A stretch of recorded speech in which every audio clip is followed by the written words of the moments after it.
मानहानि मामले में सुप्रीम कोर्ट से राहत मिलने के बाद राहुल गांधी ने मीडिया को संबोधित करते हुए कहा, आज नहीं तो कल नहीं तो परसों सच्चाई की जीत होती है, लेकिन मेरा रास्ता साफ है। मेरे मन में स्पष्टता है कि मुझे क्या करना है और मेरा काम क्या है। मैं उन लोगों को धन्यवाद देता हूं जिन्होंने हमारी मदद की। मैं लोगों को उनके प्यार और समर्थन के लिए भी धन्यवाद देता हूं। कि सुनियोजित साजिश के तहत और विभिन्न हथकंडों को अपनाकर लगातार देश में एक ट्रेडिशन चल रहा था कि कैसे विपक्ष के नेताओं को फंसाया जाए, उन्हें डिफेम किया जाए, डिमीन किया जाए और लोगों के सामने उनकी छवि को खराब किया जाए। हालांकि न्यायालय के किसी भी फैसले पर किसी को कोई टीका टिप्पणी नहीं करनी चाहिए, लेकिन जिस तरह से अभी जो मंतव्य आया है बेहद स्वागत योग्य है। आगे फैसला होगा, अंतरिम फैसला होगा और राहुल गांधी जी चुनाव लड़ पाएंगे। मजबूती से इंडिया गठबंधन बना है और हम पूरी शुभकामनाएं देते हैं कि इस तरह के जो एजेंडे, जो हथकंडे अपनाए जा रहे हैं वो निरस्त हो, नाकामयाब हो। इस सुप्रीम कोर्ट के फैसले पर मल्लिकार्जुन खड़गे ने कहा है कि यह हमारे लिए खुशी का दिन है, क्योंकि यह लोकतंत्र, संविधान और सच्चाई की जीत है।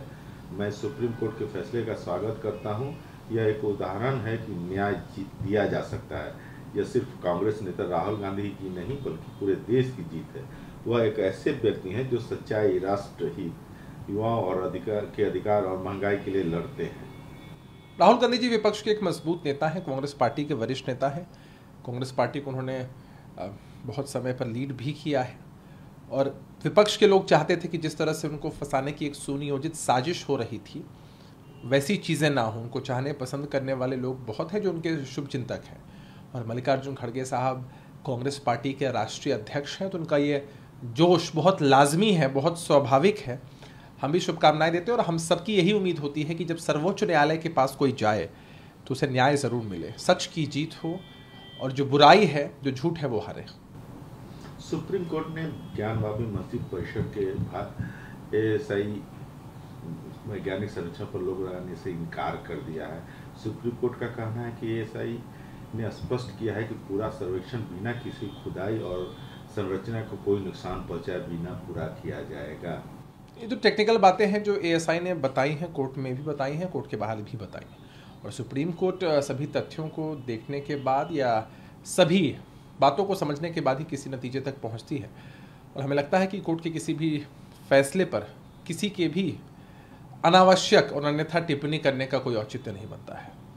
तृणमूल कांग्रेस के सांसद हैं सुनील मंडल, वो अपनी कार से गुरुवार को वर्धमान के पलसित में एक टोल प्लाजा के पास पहुंचे। उनको रोकने जाने पर वो अपनी कार से बाहर निकले और टोल प्लाजा के कर्मचारी को धक्का मुक्की किया।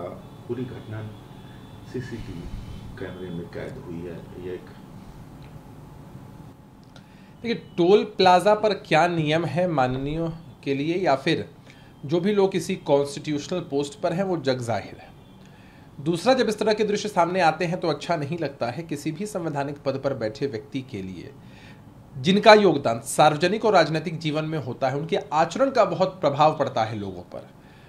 जब भी ऐसे व्यक्ति आम लोगों से मिलते हैं तो उन्हें संयमित भाषा, संयमित जो बॉडी लैंग्वेज है वो दिखाना, दर्शाना चाहिए और हमें उम्मीद है कि इस पूरे मसले के बाद निश्चित रूप से वहाँ का प्रशासन इन मसलों पर संज्ञान लेगा कि किनकी गलती थी, क्या कुछ हुआ है।